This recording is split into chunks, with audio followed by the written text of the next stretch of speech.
Princess Anne is remaining close by her mother's side, even in her death. It has been confirmed that the Princess Royal will accompany the Queen's coffin back to London next week ahead of her state funeral.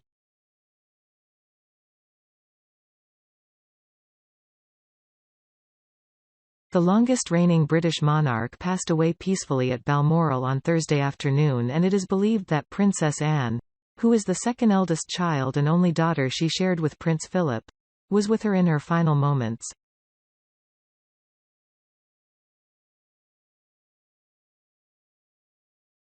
The late monarch's coffin is set to depart from Balmoral Estate on Sunday at 10 a.m. British Summer Time to make its way to Holyrood House in Edinburgh, the official royal residence in Scotland, via hearse.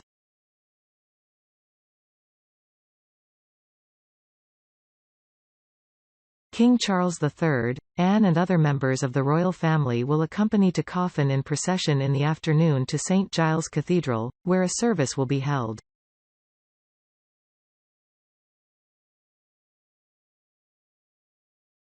The Queen will lie at rest at the cathedral for 24 hours until Tuesday, allowing the public to view her coffin.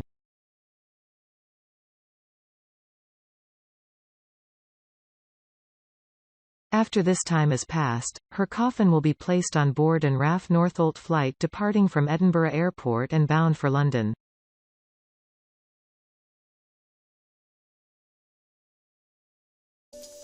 Buckingham Palace has said that Princess Anne will accompany the Queen's body on this flight.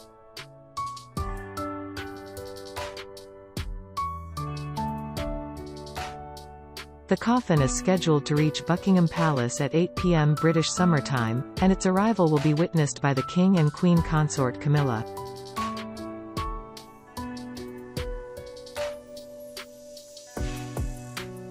Her Majesty's closest family, including all 4 of her children and many of her grandchildren, including Prince William and Prince Harry, all rushed up to Balmoral on Thursday evening after doctors became concerned for her health.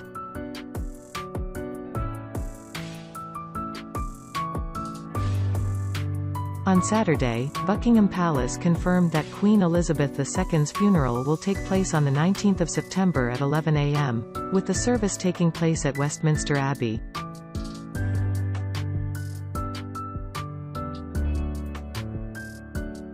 The Queen's final resting place is expected to be the King George VI Memorial Chapel in Windsor.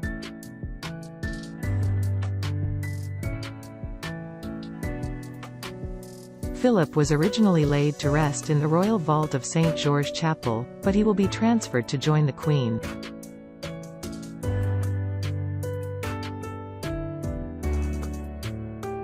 Princess Anne made sure she paid her respects to her late mother Queen Elizabeth II as she began her final journey.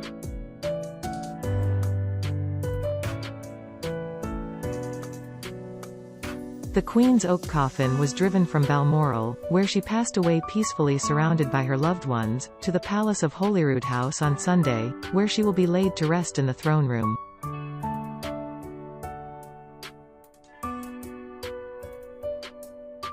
Upon her arrival, the Queen's coffin was carried into the monarch's official Scottish residence on the shoulders of the Royal Regiment of Scotland with her daughter Anne, 72, watching on.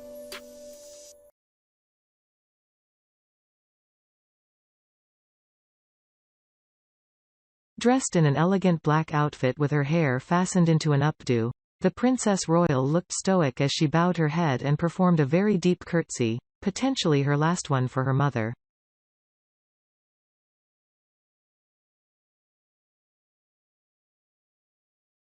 Royal ladies normally curtsy if they're seeing the monarch for the first time that day, and men's greeting is normally a neck bow.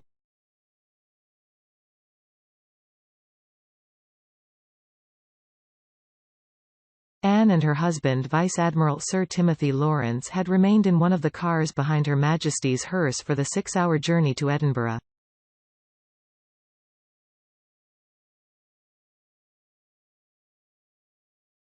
The cortege made its way through Aberdeenshire, Aberdeen, Angus and Tayside before reaching Edinburgh, allowing mourners to gather in the towns and villages along the way to pay their respects.